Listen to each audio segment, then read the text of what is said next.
Recording in progress.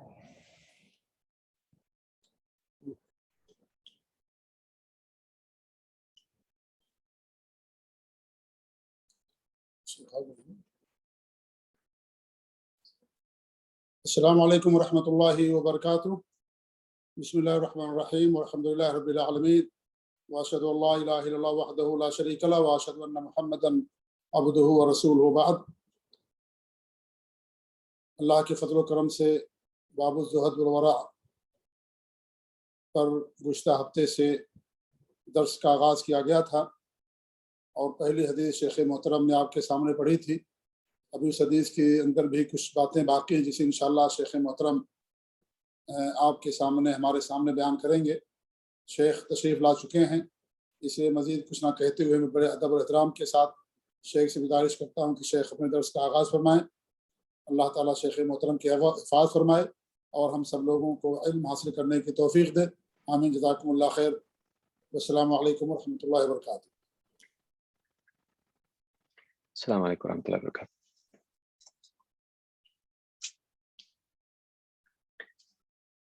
ان الحمد لله نحمده ونستعينه ونستغفره ونعوذ بالله من شرور انفسنا ومن سيئات اعمالنا من يهده الله فلا مضل له ومن يضلل فلا هادي له واشهد ان لا اله الا الله وحده لا شريك له واشهد ان محمدا عبده ورسوله اما بعد فان خير الحديث كتاب الله وخير الهدي هدي محمد صلى الله عليه وعلى اله وسلم وشر الأمور محدثاتها وكل محدثة بدعة وكل بدعة ضلالة وكل ضلالة في النار.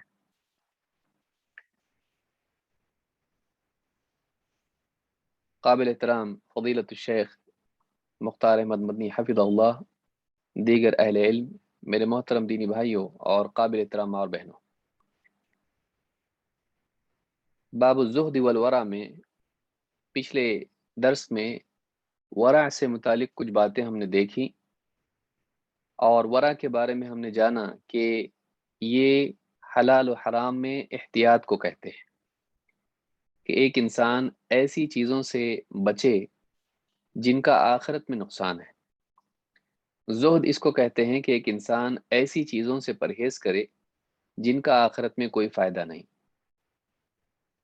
پچھلے درس میں جو پہلی حدیث اس باب کی ہم نے شروع کی وہ ورع سے متعلق ہے، یعنی ایک انسان کا نہ صرف حلال حرام چیزوں سے بچنا بلکہ ان اسباب سے بھی بچنا جو اس حرام تک لے جاتے ہیں، ان کے قریب بھی نہ جانا، ایسے اسباب نہ اپنانا جو یقینی طور پر یا غالب اسے ان حرام چیزوں تک پہنچاتے ہیں. تو اس تعلق سے ہم نے حدیث دیکھی. میں مناسب سمجھتا ہوں کہ حدیث کے الفاظ دہراؤں تاکہ ہم بات کو آگے جاری کر سکیں. عن النعمان بن بشیر رضی اللہ عنہما قال سمعت رسول اللہ صلی اللہ علیہ وسلم یقول. نعمان ابن بشیر رضی اللہ تعالیٰ عنہما فرماتے ہیں کہ میں نے اللہ کے رسول صلی اللہ علیہ وسلم کو یوں فرماتے سنا. وَأَهْوَى النُّعْمَانُ بِإِصْبَعِهِ إِلَى أُذُنَيْهِ، اور حضرت نعمان نے اپنی دونوں انگلیاں اپنے کانوں تک رکھیں یا کانوں کی طرف کیں، یعنی اشارہ کیا کہ میں نے یہ بات خود سنی ہے. ان الحلال بین وان الحرام بین وبینہما مشتبہات. آپ صلی اللہ علیہ وسلم نے فرمایا کہ حلال بالکل واضح ہے، حرام بالکل واضح ہے، اور ان دونوں کے درمیان کچھ مشکوک مشتبہ چیزیں ہیں، شبہ والی ڈاؤٹ فل چیزیں ہیں. لا يعلمهن كثير من الناس، لوگوں میں سے بہت سے لوگ انہیں نہیں جانتے، یعنی ان مشکوک چیزوں کو جن کا حلال و حرام ہونا واضح نہیں ہے نہیں جانتے. فمن اتقى الشبهات فقد استبرأ لدينه وعرضه، لہذا جو شخص ان مشکوک چیزوں سے، مشتبہ چیزوں سے، شبہات سے بچتا رہا، اپنے آپ کو ان سے بچایا، فقد استبرأ لدينه وعرضه، اس نے اپنے دین اور اپنی عزت کو بچا لیا، اپنے دین اور اپنی عزت کو محفوظ کر لیا. ومن وقع فی الشبہات وقع فی الحرام، لیکن اس کے برعکس جو انسان شبہات میں واقع ہو گیا، مشکوک چیزوں میں جا پڑا، ان کا ارتکاب کیا، تو فرمایا کہ ومن وقع فی الشبہات وقع فی الحرام، جو شبہات میں واقع ہوا وہ حرام میں جا پڑا۔ کالراعی یرعی حول الحمى، اس کی مثال ایسی سمجھ لو جیسے ایک چرواہا ہے جو بادشاہ کی ممنوع چراگاہ کے اطراف میں اپنے جانوروں کو چرا رہا ہے۔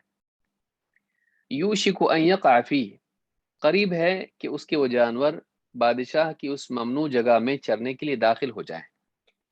الا وان لکل ملک حما، خبردار ہر بادشاہ کی ایک حما ہوتی ہے، ممنوع جگہ ہوتی ہے، ریسٹرکٹڈ ایریا جس کو ہم کہتے ہیں۔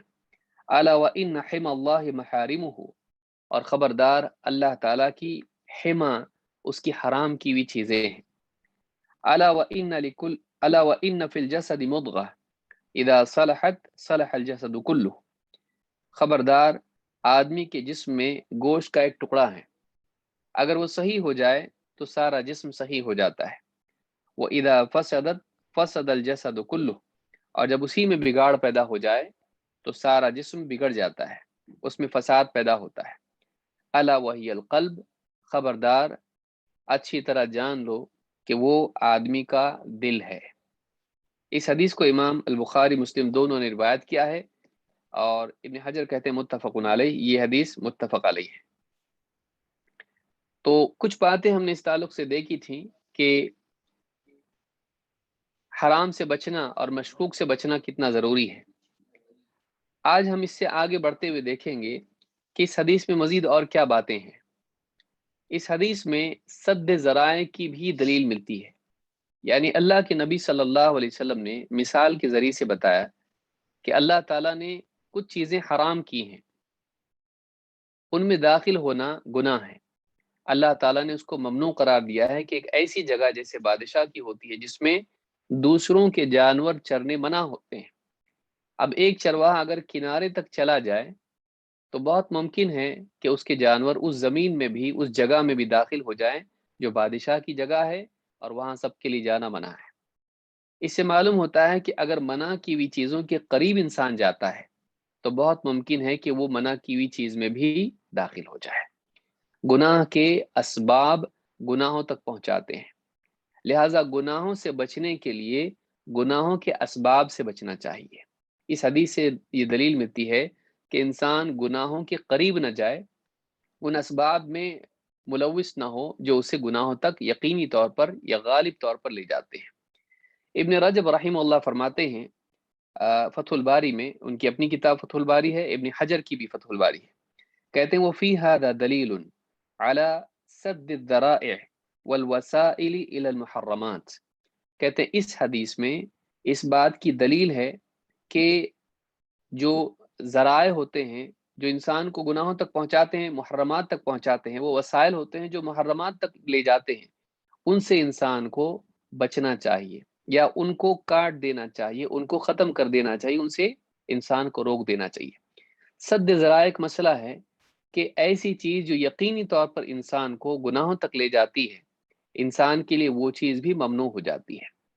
تو اس حدیث سے بات معلوم ہوتی ہے کہ ایک عقل مند انسان وہ ہے جو نہ صرف گناہوں سے بلکہ گناہ تک لے جانے والی چیزوں سے بھی بچے۔ اس کی کیا مثالیں ہیں آگے ہم دیکھیں گے۔ ابن الملقن رحمہ اللہ فرماتے ہیں وَمِنْهُ تِلْكَ حُدُودُ اللَّهِ فَلَا تَقْرَبُوهَا نَهَى عَنِ الْمُقَارَبَةِ حَذَرًا مِنَ الْمُوَاقَعَةِ، کہتے ہیں المعین علی تفہم الاربعین میں ابن الملقن رحمہ اللہ فرماتے ہیں کہ اسی میں سے ایک دلیل یہ بھی ہے، ایک باب یہ بھی ہے کہ اللہ تعالیٰ نے فرمایا تلک حدود اللہ فلا تقربوها، یہ اللہ کی حدیں ہیں، ان کے قریب نہ جاؤ۔ اللہ کی حدیں اللہ کی ممنوع چیزیں ہیں، تو اللہ نے فرمایا تلک حدود اللہ، یہ اللہ کی منع کی ہوئی چیزیں ہیں، اللہ نے حد قائم کر دی، اس کے پار تم کو نہیں جانا ہے۔ فلا تقربوها، تم اس کے قریب بھی نہ جاؤ۔ یہ نہیں کہا کہ اس کو پھلانگو مت، دوسری جگہ یہ بھی کہا ہے، لیکن یہاں ایک اور آگے بات کہا کہ اس کے قریب بھی مت جاؤ، ان حدوں کے قریب مت جاؤ۔ کیوں؟ قریب جاؤ گے ہو سکتا ہے شہوت کی بنا پر تمہارا نفس تمہیں اس کی طرف گھسیٹ لے جائے، اور حدیں ان کے قریب جانے کی وجہ سے حدیں پار کرنے پر مجبور کر دے۔ تو کہتے ہیں کہ نہا عن المقاربتی حذرم من المواقع، کہ اللہ تعالیٰ نے حدوں کے، منع کی ہوئی چیزوں کے، حرام چیزوں کے قریب جانے سے منع کیا، اس احتیاط کے طور پر کہ کہیں انسان ان میں واقع نہ ہو جائے۔ تو معلوم ہے کہ اس حدیث میں جو مسئلہ بتایا گیا ہے، اللہ کی ممنوعات کے قریب نہ جانا، یہ قرآن میں بھی اللہ تعالیٰ نے بالکل صراحت کے ساتھ بیان کیا، جسے اللہ کے نبی صلی اللہ علیہ وسلم نے مثال کے طور پر بیان کیا ہے۔ اس کی مثال کیا ہے؟ مثال کے طور پر اللہ کے نبی صلی اللہ علیہ وسلم کے تعلق سے صحابی ابو برزہ رضی اللہ تعالیٰ کہتے ہیں ان رسول اللہ صلی اللہ علیہ وسلم كان يكره النوم قبل العشاء والحديث بعدها۔ امام البخاری نے مواقیت الصلاح میں حدیث نمبر 568 پر، اور امام مسلم نے المساجد و مواضع الصلاح میں اس کو روایت کیا، اور الفاظ بخاری کے ہیں۔ ابو برزہ رضی اللہ تعالیٰ عنہ فرماتے ہیں کہ اللہ کے رسول صلی اللہ علیہ وسلم كان يكره النوم قبل العشاء، آپ صلی اللہ علیہ وسلم عشاء سے پہلے سونے کو پسند نہیں کرتے تھے، والحدیث بعدها، اور اسی طرح سے عشاء کے بعد گپ شپ کو پسند نہیں کرتے تھے۔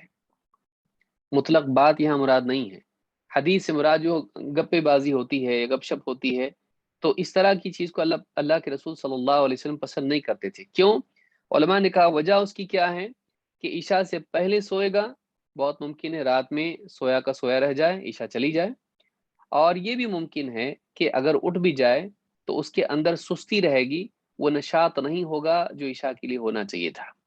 اسی طرح سے اگر عشاء کے بعد گپے بازی میں لگ گیا، گپ شپ میں لگ گیا، بہت ممکن ہے کہ رات دیر تک جاگتا رہے اور اس کے نتیجے میں فجر کی نماز ضائع ہو جائے، جیسا کہ عام طور سے دیکھنے میں آتا ہے۔ تو اس حدیث سے بات معلوم ہوتی ہے کہ آپ صلی اللہ علیہ وسلم نے مطلق بات کو پسند نہیں کیا۔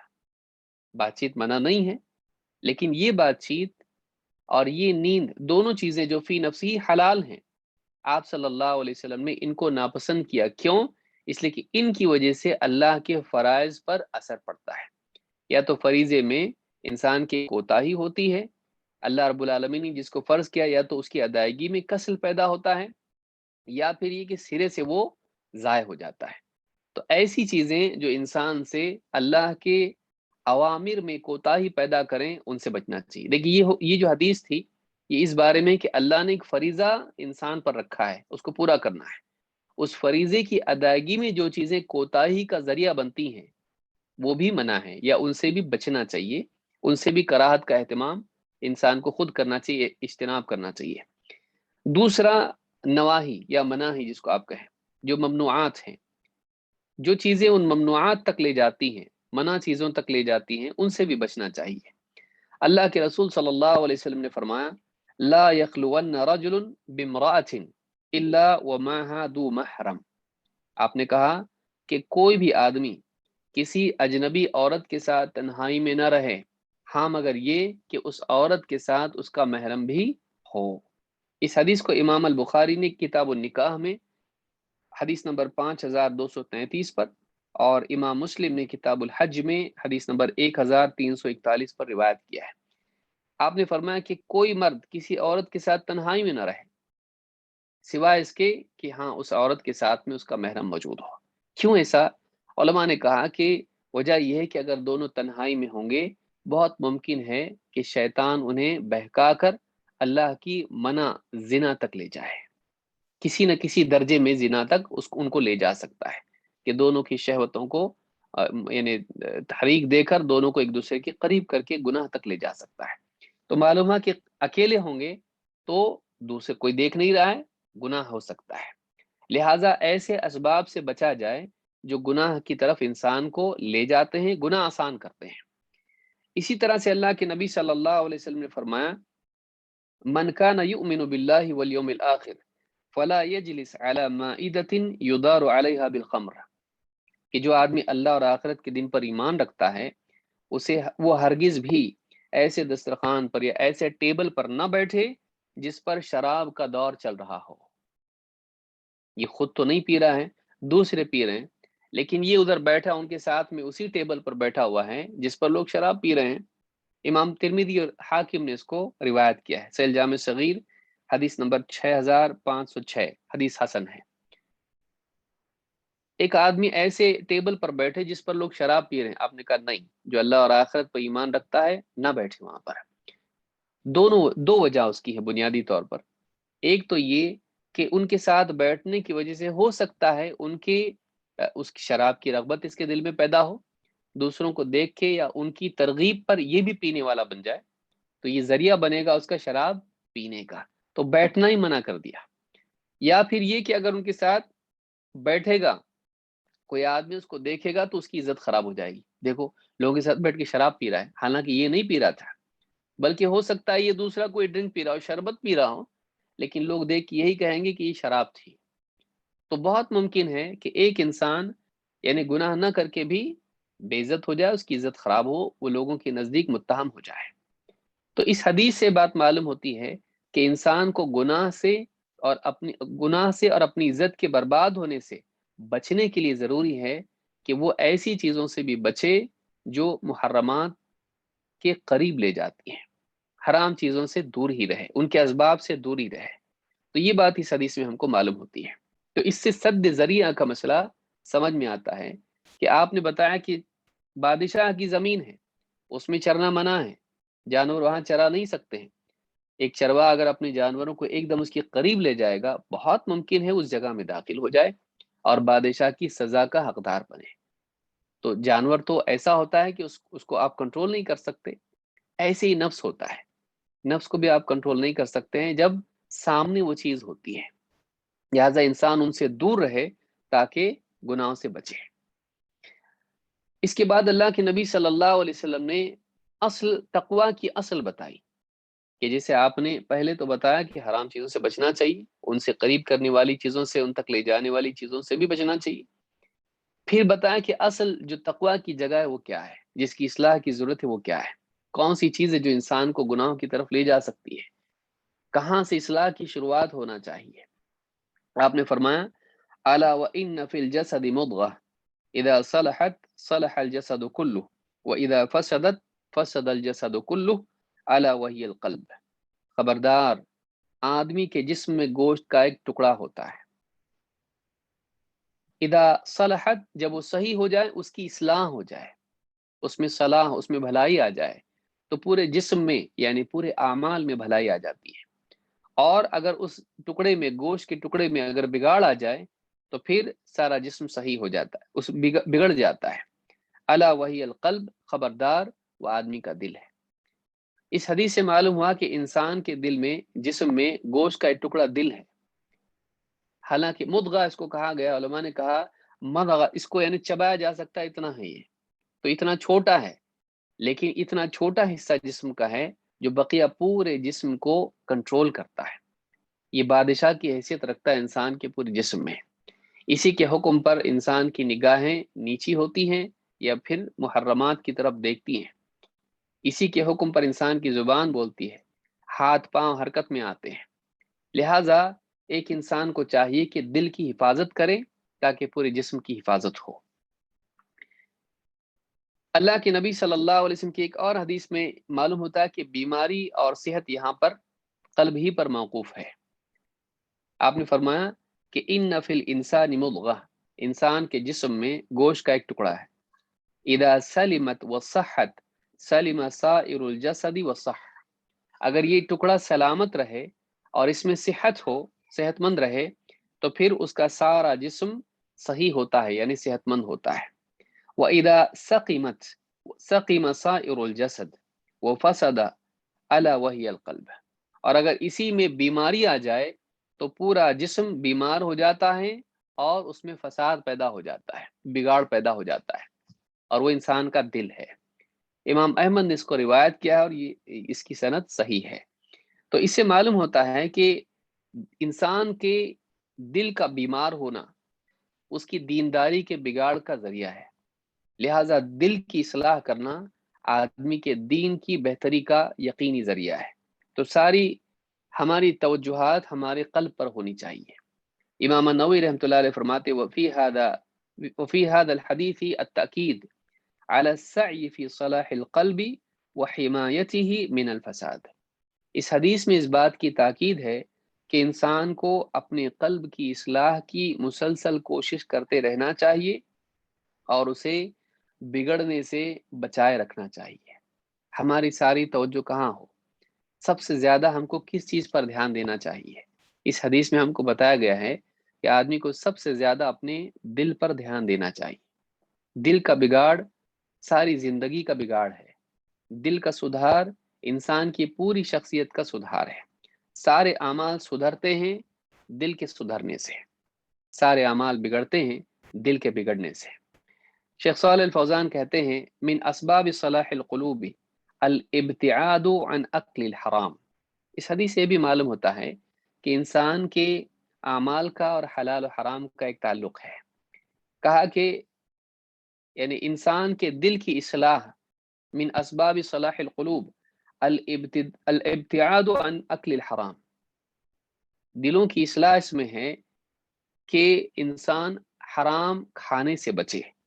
فَإِذَا أَكَلَ الْإِنسَانُ مِنَ الْحَرَامِ فَهَذَا يُفْسِدُ قَلْبَهُ وَيُؤَثِّرُ عَلَيْهِ، اور آدمی جب حرام کھاتا ہے تو پھر اس کا اثر اس کے دل پر پڑتا ہے اور دل میں فساد اور بگاڑ پیدا ہوتا ہے۔ معلوم ہوا کہ انسان کے پیٹ کا اس کے دل سے تعلق ہے۔ پیٹ میں جو جائے گا وہ دل پہ اثر کرے گا، حلال جائے گا اس کا اثر دل پر ہوگا، اور دل پر جب اثر ہوگا، دل حلال سے بہتر ہوگا تو پھر اعمال بھی صحیح ہوں گے۔ پیٹ میں حرام جائے گا اس کا اثر دل پر پڑے گا، پھر دل میں بگاڑ جب پیدا ہوگا تو پھر پورے اعمال میں بگاڑ پیدا ہوگا۔ اس سے معلوم ہوتا ہے کہ انسان کے اعمال کا مدار حلال کھانے پر ہے۔ کہا کہ وَإِذَا أَكَلَ مِنَ الطَّيِّبَاتِ فَإِنَّ هَذَا سَبَبٌ لِصَلَاحِ قَلْبِهِ، کہ جب انسان حلال کھاتا ہے تو یہ اس کے دل کی اصلاح کا ذریعہ ہے، اس کی بھلائی کا ذریعہ ہے۔ قال تعالی یا ایھا الرسل کلوا من الطیبات واعملوا صالحا انی بما تعملون علیم۔ اللہ تعالیٰ نے رسولوں سے کہا اے رسولو، طیبات میں سے، پاک اور حلال چیزوں میں سے کھاؤ اور نیک اعمال کرو، میں تمہارے اعمال کو جانتا ہوں، مجھے تمہارے اعمال کا علم ہے۔ اسی طرح سے اللہ نے فرمایا، یہ سورہ المؤمنون کی آیت نمبر 51 ہے۔ اسی طرح سے کہتے ہیں وقال جل وعلا یا ایھا الذین آمنوا کلوا من طیبات ما رزقناکم واشکروا للہ ان کنتم ایاہ تعبدون، سورۃ البقرہ آیت نمبر 172۔ کہا کہ اے ایمان والو، طیبات جو ہم نے تم کو بطور رزق عطا کی ہیں ان میں سے کھاؤ، پاک چیزوں میں سے کھاؤ، حلال میں سے کھاؤ، ہم نے تم کو رزق کے طور پر حلال دیا ہے۔ واشکروا للہ، اور اللہ کا شکر کرو، ان کنتم ایاہ تعبدون، اگر تم واقعی اس کے عبادت گزار بندے ہو، اگر تم سچ مچ میں اس کی عبادت کرتے ہو، توحید والے ہو، تو پھر طیبات میں سے کھاؤ اور اللہ کا شکر کرو۔ سورۃ البقرہ میں یہ بات اللہ تعالیٰ نے فرمائی۔ شیخ صالح الفوزان یہ کہہ رہے ہیں کہ یہاں پر اس حدیث سے یہ بھی دلیل ملتی ہے کہ انسان کے حلال اور حرام کھانے سے انسان کے دل پر اثر پڑتا ہے، اور چونکہ دل بادشاہ کی حیثیت رکھتا ہے جسم میں، لہٰذا دل کے بننے بگڑنے میں اعمال بنتے بگڑتے ہیں۔ اور یہی بات قرآن میں اللہ نے بتائی۔ اللہ نے کہا کہ اے ایمان والو، طیبات میں سے، حلال چیزوں میں سے کھاؤ اور نیک عمل کرو، یا جیسے رسولوں کو کہا کہ نیک عمل کرو، اور ایمان والوں سے بھی اس بات کی تلقین کی کہ یعنی طیبات میں سے کھاؤ۔ تو معلوم ہے کہ انسان کے اعمال کا اس کے کھانے سے تعلق ہوتا ہے۔ اس لیے اگر ہم اپنا کھانا صحیح کر لیں، حرام سے بچنے والے بن جائیں، تو ہمارے اعمال بھی صحیح ہو سکتے ہیں۔ بعض اوقات انسان سوچتا ہے کیوں میرے اندر بگاڑ آ رہا ہے، کھانا دیکھ تیرے اندر کیا جا رہا ہے، کیونکہ عمل کی قوت غذا ہے۔ آدمی عمل جو بھی کرتا ہے وہ کس قوت سے کرتا ہے؟ غذا کی قوت ہے۔ کھاتا پیتا ہے تو اس کے ذریعے سے قوت بنتی ہے۔ حرام کھا رہا ہے تو انرجی اس کی پوری حرام بن رہی ہے، اس کا استعمال حرام میں ہی ہوگا، اس کے اندر وہ اوصاف پیدا ہوں گے، اس کے اندر وہی قوت بنے گی۔ لہذا انسان کو چاہیے کہ وہ حرام سے بچے۔ شیخ عبداللہ الفوزان کہتے ہیں والحدیث دلیل علی ان صلاح الباطن یستلزم صلاح الظاہر۔ کہتے ہیں کہ اس حدیث میں اس بات کی دلیل ہے کہ انسان کے اندر اس کے باطن کا سدھرنا اس لازمی طور پر اس کے ظاہر کو سدھارتا ہے۔ یعنی ہم اندر کو سدھاریں اپنے دل کو تو اعمال بھی سدھرتے ہیں۔ وَأَنَّ فَسَادَ الظَّاهِرِ دَلِيلٌ عَلَى فَسَادِ الْبَاطِنِ، یعنی کہتے ہیں کہ انسان کے ظاہر کا بگاڑ اس بات کی دلیل ہے کہ اندر بھی بگڑا ہوا ہے۔ بعض لوگ کہتے ہیں کہ ہمارے اعمال کو مت دیکھو، ہمارا دل بہت اچھا ہے، زبان غلط چل رہی ہے، ہاتھ سے ظلم کر رہے ہیں، گناہوں کی طرف دوڑ رہے ہیں، گناہوں میں پڑے ہوئے ہیں، لت پت ہیں، لیکن کہا جائے ان کو تو کیا کہتے ہیں کہ بھائی ہمارے اعمال مت دیکھو، اللہ تعالیٰ دلوں کو دیکھتا ہے، اللہ دلوں کو بھی دیکھتا ہے اور اعمال کو بھی دیکھتا ہے۔ حدیث میں صرف دلوں کی بات نہیں ہے، اعمال کی بھی بات ہے۔ تو انسان کے اعمال یعنی بتاتے ہیں کہ اندر کیا ہے، اس کے دل میں کیا ہے، لہٰذا انسان کے اعمال کا بگاڑ یہ اس بات کی دلیل ہے کہ اندر بھی بگڑا ہوا ہے، اندر بھی کہیں نہ کہیں کچھ خرابی ہے۔ انسان کے آپ دیکھیے، یعنی آدمی کے جسم میں آثار دکھائی دیتے ہیں جب اندر بھی ہے۔ ڈاکٹر بتاتا ہے، لوگ بتاتے ہیں بھائی کیوں تمہارے جسم میں ایسا لگ رہا ہے کہ فلاں جگہ دھبے آ رہے ہیں یا موٹاپا بے وجہ آ رہا ہے یا یہ حصے میں سوجن آ رہی ہے، جسم میں اثرات دکھائی دیتے ہیں اندر کوئی بیماری ہو تو۔ اسی طرح سے انسان کے اندر دل میں اگر بیماری ہے تو پھر اس کے اعمال میں بھی اس کا اثر معلوم ہوتا ہے۔ اگر دل کے اندر ایمان کی کمزوری ہے، حسد ہے، دل کے اندر بغض و عداوت ہے، کینہ ہے یا اس طرح کے شک ہے، اس کے اقوال و افعال میں اس کا اثر دکھائی دیتا ہے۔ تو کہتے ہیں کہ وَأَنَّ فَسَادَ الظَّاهِرِ دَلِيلٌ عَلَى فَسَادِ الْبَاطِنِ، آدمی کے ظاہر کا بگاڑ اس کے باطن کے بگاڑ کی دلیل ہے۔ بعض خواتین بھی کہتی ہیں، پردہ نہیں کرتی ہیں، کہتی ہیں کہ ہمارے دل میں پردہ ہے، ہمارے دل میں شرم و حیا ہے۔ ٹھیک ہے، اگر یہ ہوتا تو آپ ظاہراً بھی پردہ کرتی ہیں، اللہ کا ڈر آپ کو واقعی ہوتا تو پردہ بھی آپ کی زندگی میں ہوتا۔ لہٰذا انسان کو چاہیے کہ وہ صرف اپنے باطن پر قناعت نہ کرے، کفایت نہ کرے، بلکہ وہ اعمال کا بھی اہتمام کریں جو اس باطن کی واقعی دلیل ہے۔ اپنے آپ کو آدمی تسلی دے سکتا ہے لیکن اللہ کے ہاں بری ذمہ نہیں ہو سکتا ہے۔ اس تعلق سے آپ دیکھیں کہ ورع، اس حدیث میں ورع کی دلیل ہم کو ملی کہ انسان کو احتیاط کرنا چاہیے، حرام سے بچنے کے لیے حرام کے اسباب سے بھی بچنا چاہیے۔ اللہ کے نبی صلی اللہ علیہ وسلم فرماتے ہیں اِنَّكَ لَن تَدَعَ شَيْئًا اللہ عز وجل اعطاہ منہ۔ اس حدیث کو امام احمد نے روایت کیا ہے اور الصحیحہ میں حدیث نمبر 5 کے ضمن میں شیخ البانی نے اس کو ذکر کر کے کہا ہے کہ اس کی سند صحیح مسلم کی شرط پر ہے۔ کیا حدیث ہے؟ بہت پیاری حدیث ہے، یعنی ان لوگوں کے لیے ہے جو کہتے ہیں کہ حرام سے بچنا بہت مشکل ہے۔ اللہ کے نبی صلی اللہ علیہ وسلم فرماتے ہیں اِنَّكَ لَن تَدَعَ شَيْئًا اتقاء اللہ عز وجل، اللہ کے خوف، اللہ کے تقوی کی بنیاد پر تو جو بھی چیز چھوڑتا ہے، جو کوئی چیز حرام یا جو بھی مشکوک چھوڑتا ہے اللہ سے ڈر کے، الا اعطاک اللہ خیرا منہ، تو تب اللہ تعالیٰ اس کے عوض میں اس سے بہتر چیز تجھ کو عطا کرتا ہے۔ اللہ کی خاطر جب تو کسی چیز کو چھوڑتا ہے تو اللہ تعالیٰ اس سے بہتر تجھ کو عطا کرتا ہے، بشرطے کہ وہ چھوڑنا اللہ کے خوف اور تقوی کی بنیاد پر ہو۔ اس حدیث سے بات معلوم ہوتی ہے کہ انسان کا تقوی ضائع نہیں ہوتا ہے، اللہ تعالیٰ یا تو دنیا میں یا پھر آخرت میں اس سے بہتر عطا کرتا ہے، اور کبھی دونوں جگہ عطا کرتا ہے۔ یعنی آخرت میں تو ملنا ہی ملنا ہے تقوی کا بدلہ، یعنی دنیا میں بھی ملتا ہے۔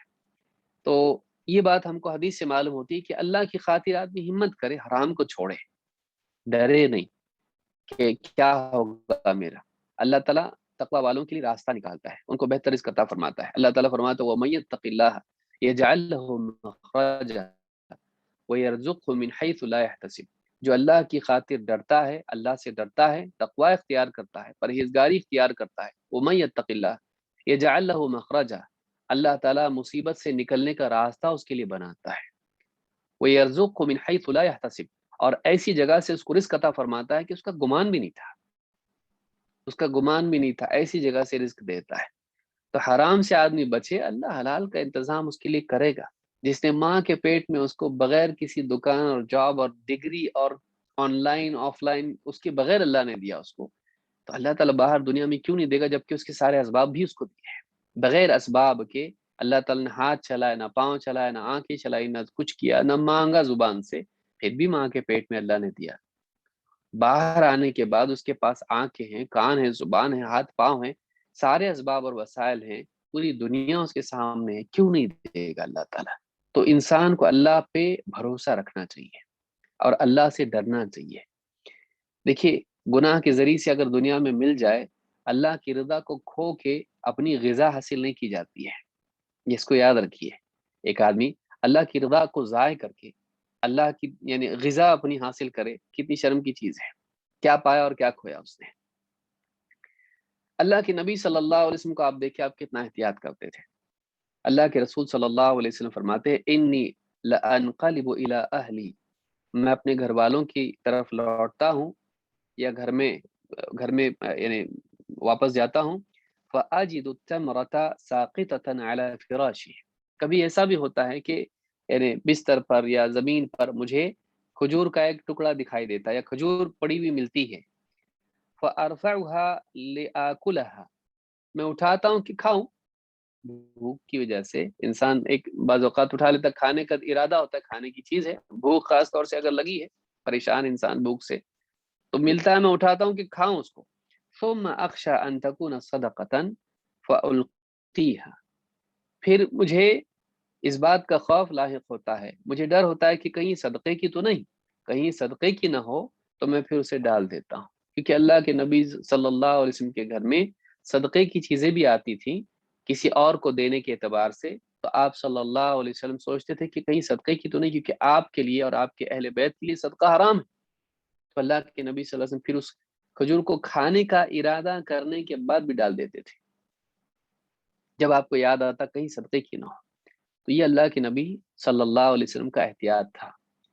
ایک امتی کو، مسلمان کو نبی کریم صلی اللہ علیہ وسلم کے اوصاف کو اپنانا چاہیے۔ امام بخاری نے اسے کتاب اللقطہ میں حدیث نمبر 2432، امام مسلم نے کتاب الزہد میں 1070 پر اس کو روایت کیا، الفاظ بخاری کے ہیں۔ اسی طرح سے ابو بکر صدیق رضی اللہ تعالیٰ کا ورع آپ دیکھیں، بہت ساری مثالیں، بس 2 مثالوں پر میں اکتفا کر رہا ہوں۔ عائشہ رضی اللہ تعالیٰ فرماتی ہے کان لابی بکر غلام، ابو بکر رضی اللہ تعالیٰ کا ایک غلام تھا، ایک مطلب خادم تھا، یخرج لہ الخراج، وہ کما کے لا کے ان کو دیتا تھا۔ اس زمانے میں غلام جو ہوتے تھے وہ کچھ بھی کام کاج کرتے تھے اور اس میں سے ایک حصہ مالک کو بھی اپنے دیتے تھے۔ وکان ابو بکر یاکل من خراجہ، ابو بکر رضی اللہ تعالیٰ عنہ اس کی لائی ہوئی چیزوں میں سے کھاتے تھے۔ فجاء یوما بشیء فاکل منہ ابو بکر رضی اللہ عنہ، ایک دن وہ کچھ لایا تو ابو بکر صدیق رضی اللہ تعالیٰ نے وہ کھایا، اس میں سے کچھ حصہ کھا لیا۔ فقال له الغلام اتدری ما هذا، غلام نے کہا آپ جانتے ہیں کیا ہے؟ فقال ابو بکر وما هو، ابو بکر صدیق رضی اللہ تعالیٰ کا کیا ہے یہ، مطلب جو تم مجھ کو کھلائے ہو کیا ہے؟ قال كنت تكهنت لانسان في الجاہلیہ، میں جاہلیت میں نے کسی شخص کے لیے کہانت کی تھی۔ کاہن اس کو کہتے ہیں جو چھپی ہوئی چیزوں کا ایڈریس بتائے، جاؤ فلانی جگہ پر بچہ کھو گیا ہے تو ایک پیڑ رہے گا مغرب میں، اور وہاں جاؤ اور اس پیڑ کے نیچے، پیپل کے پیڑ میں فلاں برگد کے نیچے تمہارا بچہ ملے گا۔ اس طرح سے جو یعنی فیوچر کی نیوز بتانا، اس کو کاہن کہتے ہیں، یا کسی چیز کی چھپی ہوئی چیز کو بتانے کے لیے، اور عراف کا بھی لفظ اس کے لیے آتا ہے، تو اس کے لیے کاہن اور عراف کا لفظ آتا ہے۔ کہتے ہیں کہ میں نے ایک انسان کے لیے ایسا کام کیا تھا، لیکن بات یہ تھی کہ وما احسن الکہانہ، لیکن مجھے کہانت ٹھیک سے آتی بھی نہیں تھی، الا انی خدعتہ، بس بات یہ تھی کہ میں نے اس کو بس چیٹنگ اس کے ساتھ کی، دھوکہ دیا اور ایسے کیا جیسے مجھ کو یہ آتا ہے، اور میں نے اس کا کام کچھ کیا تھا، اس کو فلاں چیز کا ایڈریس بتا دیا تھا یا اس کے لیے کہانت کی تھی۔ فلقینی فاعطانی بذلک، اس زمانے کا اس کے اوپر گویا کہ قرضہ تھا یا اجرت تھی، اس نے مجھ کو کچھ دینا تھا، یا اپنی خوشی سے اس نے مجھ کو آج دیا، اس کا معاوضہ اس کے بدلے میں۔ فہذا الذی اکلت منہ، کہا کہ آپ جو کھائے نا، یہ اسی کا گفٹ تھا جو اس نے مجھ کو دیا تھا، وہی آپ کو لا کے کھلایا میں۔ فادخل ابو بکر یدہ فقاع کل شیء فی بطنہ، ابو بکر صدیق رضی اللہ عنہ کو جب معلوم ہوا کیا کھلایا تو مجھ کو، تو فوراً جو ہے ہاتھ منہ میں حلق میں ڈال کے جو کچھ کھایا تھا پیٹ میں جانے کے بعد اس کو قے کر کے نکال دیا۔ ہم میں سے کوئی ہوگا تو کیا کہے گا؟ اللہ مالک ہے، اب معلوم نہیں تھا، کھا لیا ہم لوگ۔ لیکن صحابہ آپ دیکھیے بہت احتیاط والے لوگ تھے، جب ان کو معلوم ہوا کہ یہ ایسا لا کے کھلایا ہے تو پیٹ میں جو ہے، منہ میں حلق میں انگلی ڈال کے، ہاتھ ڈال کے پورا جو ہے طے کر کے نکال دیا، پورا باہر نکال دیا۔ کیوں؟ ہمارے پیٹ میں حرام نہیں جانا چاہیے۔ وہ حرام پیٹ میں جائے گا، زندگی پر، اس کا دل پر اور اعمال پر اس کا اثر پڑے گا۔ لا علمی میں بھی ایسا نہیں کرنا ہے۔ یہ صحابہ کا معیار، ان کا تقویٰ تھا، یہ ان کا ورع تھا، ایسی چیز نہیں چاہیے۔ لا علمی میں اگر آدمی کھا لیتا ہے گناہگار تو نہیں ہوگا، اس لیے کہ گناہ کے لیے قصد ضروری ہے، ارادہ ضروری ہے، نیت ضروری ہے۔ بغیر نیت کی گناہ کیسے ہوگا؟ لیکن یہاں پر انہوں نے دیکھا کہ یہ پیٹ میں نہیں جانا چاہیے، تو انہوں نے اس کو قے کر کے نکال دیا۔ امام البخاری نے اس کو روایت کیا ہے مناقب الانصار میں، حدیث نمبر 3842 پر۔ تو یہ بات معلوم ہے کہ سلف بہت تحقیق کرتے تھے، بچتے تھے، اور حرام کے اسباب سے اور مشکوک چیزوں سے بہت اپنے آپ کو بچاتے تھے۔ لیکن اس میں یاد رکھنا چاہیے کہ اس میں غلو بھی نہ ہو۔ بعض اوقات انسان اتنا متقی ہوتا ہے کہ سارے لوگوں کو بے عزت کرنے پر تل جاتا ہے۔ یہ نہیں ہونا چاہیے کہ میں سب سے متقی ہوں، میں ہر ایک کی تفتیش کروں گا، نہیں، یہ بھی ٹھیک نہیں ہے۔ اللہ کے رسول صلی اللہ علیہ وسلم فرماتے ہیں اذا دخل احدکم علی اخیہ المسلم، جب تم میں سے کوئی شخص تمہارے کسی بھائی کے گھر جائے، فَأَطْعَمَهُ مِنْ طَعَامِهِ فَلْيَأْكُلْ وَلَا يَسْأَلْ عَنْهُ، اور وہ جس کے گھر گیا ہے وہ اپنے کھانے میں سے کچھ اس کو کھلائے، کھا لے، نہیں پوچھے، تفتیش اس کی نہ کرے۔ وَإِنْ سَقَاهُ مِنْ شَرَابِهِ فَلْيَشْرَبْ وَلَا يَسْأَلْ عَنْهُ، اور اگر وہ اپنے پینے کی چیز میں سے کچھ پلائے تو پی لے، شربت وغیرہ پلا دیا تو اس کو تو پی لے، اس کی تفتیش نہ کرے۔ اس حدیث کو امام طبرانی نے الاوسط میں، امام حاکم نے اور امام البیہقی نے شعب الایمان میں روایت کیا ہے، اور سیل جامع صغیر حدیث نمبر 518، یہ حدیث صحیح ہے۔ معلوم ہے کہ ایک مسلمان سے آپ یہی توقع کریں گے کہ وہ حلال کھلائے گا، الا یہ کہ اس کا ظاہر حرام والا ہو۔ ایک جوئے والا آدمی ہے، ایک لاٹری کی دکان والا آدمی ہے، ایک چوری ڈکیتی کرتا ہے، وہ آپ کو دعوت دیا گھر پہ، تو ظاہر غالب گمان ہے کہ وہ یہی کھلائے گا۔ لیکن ایک عام مسلمان ہے، آپ اس کے ہاں گئے، اب وہ کچھ آپ کو لا کے کوئی چیز دیا، اس نے حلال ہے نا، میں حرام نہیں کھاتا ہوں، تو کیا آپ اس کی بے عزت کر رہے ہیں؟ وہ کہ میں آپ کو کیسا حرام کھلاؤں گا؟ تو اس کے اوپر آپ اس طرح سے اس کی تفتیش کریں، کہاں سے لائے، کتنے میں لائے، تو صحیح ڈھنگ سے تجارت آپ کی ہے کہ نہیں ہے، کیا کیا بزنس آپ کے ہیں، پورا اس کو جو ہے وہ کہتا ہے آپ اس سے اچھا ہے کہ آپ نہ کھائیں بھائی۔ اتنا زیادہ اس کی تفتیش آپ کریں کہ اس کو ذلیل کر کے رکھتے ہیں، یہ بھی ٹھیک نہیں ہے۔ تو ایک انسان اگر اس کا ظاہر اچھا ہے تو آپ کو اس کے ظاہر کے مطابق اس سے معاملہ کرنا چاہیے۔ ہاں اگر اس کا ظاہر خراب ہے، وہ غلط کام کرتا ہے، جوا اور شراب یا اس طرح کا بزنس کرتا ہے، پھر آپ کو اس سے بچنا چاہیے۔ عطا رحم اللہ فرماتے ہیں اذا دخلت السوق فاشتری، بازار میں جب تو جائے، جو چیز بک رہی ہے وہاں پہ خرید، ولا تقل من این ذا ومن این ذا، یہ تحقیق مت کرتا پھر کہ کہاں سے لایا تو کوئی آدمی کوئی چیز بیچنے کے لیے بازار میں لایا کہاں سے، اس کا پروڈکشن کہاں ہوتا ہے، یہ فلاں چیز کو سیل کہاں سے، تم نے خریدا کہاں سے، بائے کہاں سے کیا اس کو۔ فَإِنْ عَلِمْتَ حَرَامًا فَاجْتَنِبْهُ، اگر واقعی تجھے علم ہو کہ یہ حرام ہے تو پھر اس سے بچ۔ یہ نہیں کہ خواہ تو اس کے سوالات پوچھنے، جس سے آپ کی دکان پہ کوئی آدمی پیسہ لے کے آتا ہے، آپ کی دکان سے کچھ خرید رہا ہے، کپڑے کی دکان آپ کی ہے، اب وہ پیسہ آپ کو دے رہا ہے، آپ اس کو کپڑا دیں، آپ اسے پیسے کہاں سے لائے بتا، پہلے بینک سے تو نہیں لایا، قرض لے کے، لون پہ تو نہیں لایا، تو یا فلاں جگہ سے تو چوری کر کے تو نہیں لایا۔ آپ کو اس کی ضرورت نہیں ہے، جو معاملات ہیں آپ کو وہ اپنی چیز دے رہا ہے، آپ اس سے لیں۔ اگر آپ کو معلوم ہے کہ چور بازار ہے یہ، آپ کو اگر معلوم ہے کہ چوری ہی کی چیز بیچ رہا ہے، 10,000 کی چیز 500 میں بیچ رہا ہے، تو غالب گمان ہی ہے، اور یہ آدمی دکھتا بھی صحیح نہیں، تو ایسے آدمی سے آپ نہیں خریدیں گے، بچیں گے، کیونکہ آپ کو غالب گمانی ہے کہ چوری کی چیز ہوگی۔ تو شرح السنہ میں امام البغوی نے یہ بات بیان کی۔ تو اس حدیث میں ہم کو کئی باتیں معلوم ہیں، آپ سمجھ سکتے ہیں کہ ایک ایک حدیث میں اللہ کے نبی صلی اللہ علیہ وسلم کی کتنی ساری باتیں ہوتی ہیں۔ اس حدیث میں ہم نے سیکھا کہ حلال اور حرام واضح ہیں، لیکن کچھ چیزیں ایسی بھی ہیں کہ جن کے بارے میں قرآن اور سنت میں صراحت سے بات موجود نہیں ہوتی ہے، اور اسی وجہ سے بہت سارے لوگ ان چیزوں کا حکم نہیں جانتے ہیں۔ لیکن کچھ ایسے لوگ بھی ہوتے ہیں جن کے پاس قرآن و سنت سے استنباط کرنے کی صلاحیت ہوتی ہے۔ یہ کون ہے؟ یہ علماء ہیں۔ وہ قرآن و سنت میں غور کر کے ان چیزوں کا حکم معلوم کرتے ہیں جن کے بارے میں بالکل صاف الفاظ میں حکم نہیں تھا کہ یہ حلال ہے یا حرام ہے، جس میں بظاہر شک تھا لیکن ان کا حکم قرآن و سنت میں موجود تھا لیکن چھپا ہوا تھا، وہ علماء ہم کو بتاتے ہیں۔ لیکن جب تک کہ وہ حکم ہمارے سامنے نہیں آتا ہے، اگر شک شبہ اس طرح کا واقعی کسی بنیاد پر پیدا ہو، بے وجہ نہیں، واقعی کسی بنیاد پر انسان کو لگے کہ حرام تو نہیں ہے، لگ رہا ہے کہ حرام ہے شاید، تو ایسی صورت میں آدمی کیا کرے؟ کل علماء سے پوچھ لیں گے آج کھا لیں گے، یا پھر انسان اس سے بچے۔ تقوی یہ ہے، ورع یہ ہے کہ ایک انسان کہے کہ نہیں، جب تک کہ اس کی تحقیق نہیں ہوتی ہے، بظاہر یہ حرام دکھائی دے رہا ہے، احتیاط کرنا چاہیے، کہیں کل کو حرام نکل آئے تو ہم اس کو کھا لیں گے، تو بچنا چاہیے۔ تو احتیاط اس میں یہ ہے کہ مشکوک چیزوں سے آدمی اپنے آپ کو بچائے، کیونکہ مشکوک کھانے کی ہمت اگر آدمی کرے تو کل کو وہ حرام کھانے کی بھی ہمت کرے گا۔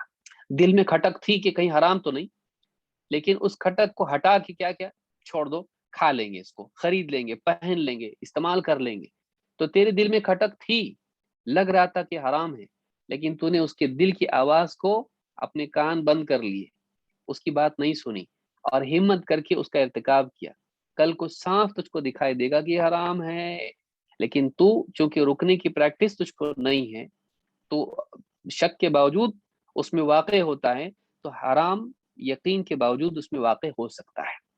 لہٰذا سد ذریعہ کے طور پر بھی تو ایسی چیزوں سے بچ جو تجھے حرام میں لے جاتی ہیں، یا ممکن ہے لا علمی میں تو حرام میں چلا جائے، یا پھر علم کے ساتھ تو حرام چلا جائے۔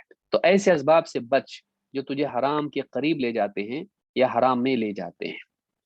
اور اس کے لیے ضروری ہے کہ ایک انسان اپنے دل کی حفاظت کرے۔ سبب اور نتیجہ دونوں یہاں پر ہے کہ دل میں بگاڑ ہوگا تو نہیں تو کیا حلال اور کیا حرام، سب حلال۔ دل میں اگر تقوی نہ ہو تو مدار دل پر ہے، اصل دل کی اصلاح کی ضرورت ہے، ورا دل میں نہیں ہوگا تقوی دل میں تو کہاں سے آدمی بچے گا؟ اللہ کا خوف دل میں نہیں تو حرام سے کہاں سے بچے گا؟ تو یہ سبب کے طور پر بھی ہے، لیکن نتیجے کے طور پر بھی ہے کہ آدمی جب حرام کھاتا ہے تو پھر اس کے دل پہ بھی اس کے اثرات یہ نتیجے کے طور پر ہے کہ دل بھی بگڑتا ہے۔ لہٰذا اس میں بہت ساری باتیں حدیث میں ہیں جو اللہ تعالی ہم کو مزید سمجھ عطا فرمائے۔ اہل علم نے اس کو سمجھایا ہے۔ اللہ کے رسول صلی اللہ علیہ وسلم کی ایک ایک حدیث میں بہت ساری باتیں ہوتی ہیں، کاش کہ ہم لوگ واقعی ان احادیث کی قدر کرتے، محدثین کی، یعنی ایک کے بعد ایک کے بعد ایک صحابہ تک جاتے ہوئے محدثین نے ان احادیث کو جمع کیا، معتبر سے معتبر نے، معتبر سے معتبر نے جمع کیا، اور ایک حدیث آج ہمارے پاس پہنچی اتنی صدیوں میں، اور اتنے اہل علم کے ذریعے سے، کتابوں کے ذریعے سے آج ہم اس کو حاصل کر رہے ہیں۔ اس حدیث کی قدر کرنا چاہیے، خاص کر کے وہ حدیثیں جو بخاری میں بھی ہے اور مسلم میں بھی ہے، متفق علیہ حدیثیں ہیں۔ تو واقعی ان حدیثوں میں یعنی کتنی قیمتی چیزیں، یہ زمین و آسمان سے زیادہ قیمتی ہیں۔ بہرحال یہ پہلی حدیث تھی جس کو ہم نے مکمل کیا۔ اب ہم دوسری حدیث دیکھتے ہیں۔ وقت ہو گیا، رن ہو گئی، یہ باقی ہے۔ تو میں سمجھتا ہوں دوسری حدیث ہم شروع کریں گے، یہاں نماز کا وقت ہو گیا ہے، نماز سے فارغ ہونے کے بعد ہم دوسری حدیث کا مطالعہ کریں گے انشاءاللہ۔ اقول هذا واستغفر الله لي ولكم۔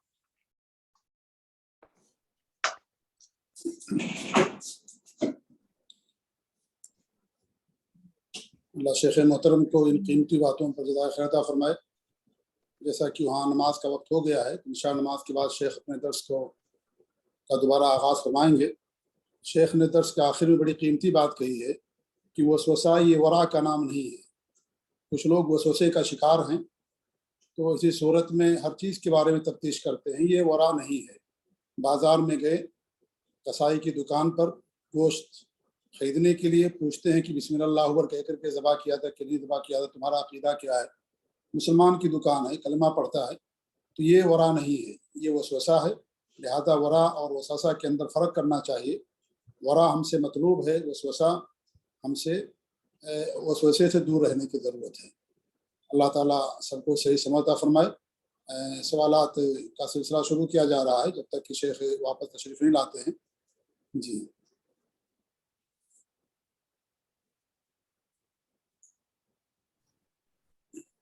السلام علیکم ورحمۃ اللہ وبرکاتہ۔ وعلیکم السلام ورحمۃ اللہ وبرکاتہ۔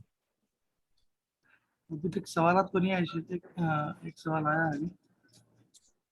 میں سمجھتا ہوں کہ جو ہمارے مرزا منظور بھائی آپ جو اعلان بھیجتے ہیں اس میں تھوڑی سی تعدیل کر دیں اور اس میں لکھ دیں کہ بھئی جو 10-15 منٹ کا وقت رہے گا اس میں سوالوں کے جوابات دیے جائیں گے، تو جی شاید لوگوں کے ذہن میں رہے کہ سوالات بھی ہے. ویسے لوگ سنتے ہیں لیکن پھر بھی بجائے اس کے کہ 10 منٹ تک بریک رہے گا، یہ لکھنے کے بجائے میں سمجھتا ہوں کہ اگر یہ لکھ دیا کریں کہ بھئی وہ وقت کا فائدہ اٹھاتے ہوئے 10-15 منٹ تک جب تک شیخ نماز پڑھیں گے اس وقت تک سوال و جواب کی نشست رہے گی مختصر طور پر، تو میں سمجھتا ہوں کہ انشاءاللہ بہتر رہے گا اور لوگ سوال کریں گے انشاءاللہ. تو اگلی بار سے ذرا اس پر دھیان دیں گے آپ لوگ. ٹھیک ہے، جزاکم اللہ خیر. جی انشاءاللہ. الحمدللہ اچھی بات ہے، سوالات نہیں تو اچھی بات ہے الحمدللہ. سوالات آ رہے ہیں شیخ. ابھی ایک ساتھ شروع ہو گیا نا. جی ایک ساتھ سوالات آنا شروع ہو گیا. میں ابھی ایک سیکنڈ پڑھ رہا ہوں شیخ سوال ایک. اچھا چلیے اچھی بات ہے.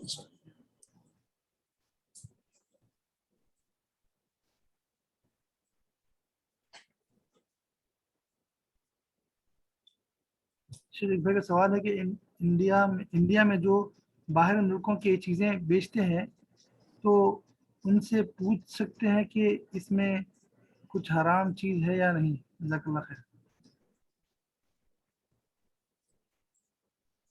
باہر ملکوں سے کیا مراد ہے؟ یعنی کھانے پینے کی جو چیز باہر ملک سے آتی ہے اگر وہ کسی مسلمان ملک سے آتی ہے تو اس کے بارے میں نہیں سوال کیا جائے گا. جی ہاں. اور اگر کسی جو ہے ایسے ملک سے آتی ہے جو مطلب کفار کا ملک ہے، غیر مسلموں کا ہے، تو ظاہر بات ہے اس کے بارے میں جو ہے سوال کیا جائے گا. یا یہ کہ یہود و نصارہ کی طرف سے آتا ہے تو یہود و نصارہ کے بھی ذبیحے ہمارے لیے حلال ہیں. اہل کتاب جنہیں کہتے ہیں ان کے ذبیحے ہمارے لیے حلال ہیں. اگر وہاں سے مرغی آتی ہے یا گوشت آتا ہے تو ہمارے لیے حلال ہے. جی تو بہرحال یہ ہے کہ خاص طور سے اگر مسلمان ملک میں ایسا آتا ہے تو اس میں پوچھنے کی کوئی ضرورت نہیں ہے. جی. اور لیکن اگر کسی غیر مسلم ملک میں ہے اور انسان کو یقین ہے کہ وہ غیر اہل کتاب یہود و نصارہ کے ملک سے آتا ہے تو اس صورت میں پوچھنے کی ضرورت نہیں، انسان کو کھا سکتا ہے، کوئی حرج کی بات نہیں انشاءاللہ. اور یہ جو زبائیں ہیں انہی کے تعلق سے باقی اور جو چیزیں ہیں جو استعمال کرنے والی چیزیں ہیں اس کے بارے میں کوئی سوال نہیں کیا جائے گا. جی جو کھانے پینے کی چیزیں ہیں جن کو انسان ذبح کرتا ہے صرف اسی کے بارے میں مسئلہ ہے. باقی ان کی گھڑیاں، ان کے موبائل، ان کی گاڑیاں، ان کے بنائے ہوئے کپڑے، اس کے بارے میں کوئی سوال نہیں کیا جائے گا. صرف جو جانور کے تعلق سے ہے یہ مسئلہ جس کو ذبح کیا جاتا ہے، جس کے اندر شرط یہ ہوتی ہے کہ ذبح کرنے والا یا تو مسلمان ہو یا تو اہل کتاب میں سے ہو. جی شیخ بھائی کا سوال ہے کہ کیا فجر کی نماز کے دوران سنت پڑھ سکتے ہیں؟ اگر فجر کی جماعت کھڑی ہو گئی ہے تو اس کے بعد فجر کی سنت پڑھنا یا اس کی شروعات کرنا یہ جائز نہیں ہے. اللہ کے رسول صلی اللہ علیہ وسلم کے حدیث اذا اقیمت الصلاۃ فلا صلاۃ الا المکتوبہ، صحیح مسلم کی روایت ہے جب فرض نماز کے لیے اقامت کہہ دی جائے یا جماعت کھڑی ہو جائے تو اس نماز کے علاوہ کوئی دوسری نماز نہیں ہوتی فرض نماز کے سوا. اس سے معلوم ہوا کہ فرض نماز کی اگر اقامت ہو گئی، جماعت کھڑی ہے، آپ اس کے بعد مسجد میں گئے ہیں تو آپ کے لیے ضروری ہے کہ آپ جماعت کے اندر شامل ہو جائیں. الگ سے پڑھنا جماعت سے ہٹ کر کے کسی ستون کے پیچھے یہ بالکل جائز نہیں ہے، یہ منع کیا گیا شریعت کے اندر. اب دوسری شکل یہ ہے کہ ایک انسان نے نماز شروع کر دیا، اب اس کے بعد اقامت قائم ہو گئی، جماعت کھڑی ہوئی، اب وہ کیا کرے؟ سنت پڑھنا شروع کیا تھا، جماعت نہیں کھڑی تھی، اب جماعت کھڑی ہو گئی ہے، اب وہ کیا کرے؟ اب یہ دیکھا جائے گا کہ وہ بندہ کس حالت میں ہے. اگر ایک رکعت اس کا باقی ہے، ایک رکعت اس کی باقی ہے تو وہ نماز کو توڑ دے گا، اور توڑنے کے لیے سلام وغیرہ نہیں پھیرنا ہے، بس انسان توڑ دے اور پھر امام کے ساتھ شامل ہو گیا، اللہ اکبر کہہ کر کے نماز میں امام کے ساتھ شامل ہو گیا، مسئلہ حل ہو گیا. اور اگر ایک رکعت سے کم ہے، مثال کے طور پر وہ رکوع کے بعد کسی حالت میں ہے، دوسری رکعت میں رکوع کے بعد سجدے میں ہے، تشہد میں ہے، تو اسی صورت میں وہ اپنی نماز کو جاری رکھ سکتا ہے، سنت پوری پڑھ لے، اس کے بعد نماز کے ساتھ شامل ہو جائے. کیونکہ جو حدیث ہے، حدیث کیا ہے کہ فلا صلاۃ الا المکتوبہ، مکتوبہ یعنی فرض نماز کے علاوہ کوئی دوسری نماز نہیں ہوتی ہے، اور ایک نماز کی کم سے کم تعداد 1 رکعت ہوتی ہے۔ اور یہ فقہ اور یہ باریکی امام ابن باز رحمۃ اللہ علیہ نے بیان کیا ہے، جو میں آپ کے سامنے بیان کر رہا ہوں۔ انہوں نے یہی بات کہی ہے کہ کم سے کم نماز 1 رکعت ہوتی ہے۔ اس کا مطلب یہ ہوا کہ اگر 1 رکعت باقی ہے تو پھر نماز وہ توڑ دے، امام کے ساتھ شامل ہو جائے۔ اگر 1 رکعت سے کم باقی ہے تو ایسی صورت میں وہ اپنی نماز مکمل کر لے۔ مطلب مثلاً وہ سجدے میں ہے، تشہد میں ہے، تو اس کو چاہیے کہ اپنی نماز مکمل کر لے سنت، اس کے بعد جماعت میں شامل ہو جائے۔ تو یہ تفریق ہے، جو نماز جس نے پہلے شروع کر دیا سنت، اور اقامت بعد میں کہی گئی۔ لیکن اقامت کہہ دینے کے بعد اگر کوئی مسجد میں آتا ہے جماعت کھڑی ہونے کے بعد، تو اس کے لیے قطعاً جائز نہیں ہے کہ وہ سنت پڑھے۔ سنت بعد میں پڑھے، وہ یا تو فرض نماز کے فوری بعد پڑھ لے، اور اس سے بہتر یہ ہے کہ سورج نکلنے کے بعد پڑھے۔ لیکن کبھی کبھی یہ ہوتا ہے کہ انسان کے پاس وقت نہیں رہتا فرض نماز کے بعد، ڈیوٹی پر جانا رہتا ہے اور اسے موقع نہیں ملے گا بعد میں، تو اسی وقت پڑھ لے۔ اور اگر اس کے پاس وقت ہے کہ فجر کے بعد یعنی سورج نکلنے کے بعد ٹائم ہے پڑھنے کا، تو سورج کے نکلنے کے بعد اگر پڑھتا ہے، جو ممنوع وقت ہے اس وقت کے گزر جانے کے بعد، تو اس کے لیے زیادہ بہتر ہے۔ ایک صحابی ہے جن کا نام ہے عمر بن قیس یا قیس بن عمر، دونوں میں سے کوئی ایک نام، ابو داؤد کی روایت صحیح روایت ہے۔ وہاں نبی کے ساتھ انہوں نے نماز پڑھی، اس کے بعد فوراً انہوں نے پھر 2 رکعت اور نماز پڑھی سنت۔ تو وہاں نبی ان سے سوال کیا، کہا یہ کون سی نماز ہے؟ تو انہوں نے کہا کہ سنت ہے، میں نے آپ کے ساتھ میں نے نہیں پڑھی تھی۔ تو بعض روایتوں کے اندر یہ ہے کہ آپ نے خاموشی اختیار کی، اور خاموشی بھی آپ کی حدیث ہوتی ہے، اسے حدیث تقریری کہا جاتا ہے۔ اور بعض روایتوں میں ہے کہ آپ نے کہا کہ یزن فلا حرج، یعنی جب یہ معاملہ ہے تو کوئی حرج کی بات نہیں ہے۔ تو اس سے معلوم یہ ہوا کہ فرض نماز کے فوری بعد بھی انسان پڑھ سکتا ہے، اور فرض نماز کے فوری بعد پڑھنا اس شخص کے لیے منع ہے جس نے پہلے سنت پڑھ لیا۔ اور اگر کسی نے سنت پہلے نہیں پڑھی تھی تو فرض نماز کے بعد وہ پڑھ سکتا، جیسا کہ حدیث دلالت کرتی ہے۔ لیکن جماعت کھڑی ہونے کے بعد آدمی کا الگ سے پڑھنا یہ بہت ہی غلط بات ہے، اور حدیث کی سراسر خلاف ورزی ہے۔ اللہ تعالیٰ ہمارے بھائیوں کو توفیق دے کہ یہ دیکھ کر کے بہت دکھ ہوتا ہے کہ لوگ جو ہے جماعت قائم رہتی ہے اور الگ سے سنتیں پڑھتے رہتے ہیں۔ اللہ تعالیٰ سب کو صحیح سمجھتا فرمائے، آمین۔ جزاک اللہ خیر شیخ۔ ایک بھائی کا سوال ہے شیخ کہ کیا بھینسوں میں زکوٰۃ کا نصاب گائے کے نصاب کی طرح ہے یا کچھ الگ ہے؟ وہی نصاب ہے جو گائے کا نصاب ہے، بیل کا نصاب ہے، وہی نصاب بھینس کا بھی ہے۔ اگر بھینس کی انسان افزائش نسل کے لیے، دودھ کے لیے، کھانے کے لیے رکھتا ہے، اور ان کا اکثر حصہ چراگاہوں میں گزرتا ہے، کیونکہ جانور میں زکوٰۃ ہونے کی شرائط ہیں۔ جانور اگر انسان رکھتا ہے لیکن ان کی تجارت کرتا ہے، تو پھر تجارت کے لحاظ سے، اموال تجارت کے لحاظ سے زکوٰۃ دے گا۔ جیسے کسی کے پاس بھینس کا طبیلہ ہے، طبیلہ سمجھتے ہیں نا جی، جو دودھ وغیرہ نکالتے ہیں بیچتے ہیں، اس کو طبیلہ کہتے ہیں بمبئی کی زبان میں، فارم کہہ لیجیے اسے۔ تو ایسی صورت میں اس میں بھینس کی زکوٰۃ نہیں ہوگی، کیونکہ وہ بھینس کو چارہ وہ لوگ وہیں دیتے ہیں جہاں بھینس رہتی ہے، اور وہ افزائش نسل کے لیے نہیں ہے بلکہ وہ دودھ کی تجارت کے لیے۔ تو اس میں پھر وہ 2.5% کے لحاظ سے زکوٰۃ دیں گے۔ یا انسان جیسے گائے رکھتا ہے، گائے کا دودھ کا بزنس کرتا ہے، تو اس میں گائے میں زکوٰۃ نہیں نکالے گا جانور میں، وہ زکوٰۃ نکالے گا مال میں، کیونکہ اموال تجارت میں اس کا شمار ہوتا ہے۔ تو یہ شرط ہے جانوروں میں زکوٰۃ کے لیے کہ جانور وہ ایک تو افزائش نسل کے لیے ہوں، نسل کی بڑھانے کے لیے، اور وہ اکثر حصہ چراگاہوں میں، کھیتیوں میں جا کر کے باہر چرتے ہوں۔ یہ نہیں کہ آپ لا کر کے چارہ گھر کے اندر اس کو دیں، نہیں۔ اور اسی طریقے سے وہ دودھ پینے کے لیے، گوشت کھانے کے لیے اور نسل بڑھانے کے لیے۔ اب آپ دیکھیے قربانی کا لوگ جانور رکھتے ہیں، پالتے ہیں قربانی کے جانوروں کو، تو اس میں اموال تجارت ہے، وہ اس میں جانور زکوٰۃ نہیں نکالیں گے۔ اس میں جب وہ سودا کریں گے، سال گزرے گا، تو 2.5% کے لحاظ سے اگر نصاب کو پہنچے گا تو زکوٰۃ دیں گے۔ جی ہاں، تو علماء نے بیان کیا کہ بھینس کا شمار گائے کے اندر کیا جائے گا زکوٰۃ کے حوالے سے۔ جی شیخ، ایک بہن کا سوال ہے کہ قبرستانوں کو دیکھ کر سلام کرنا کیسا ہے؟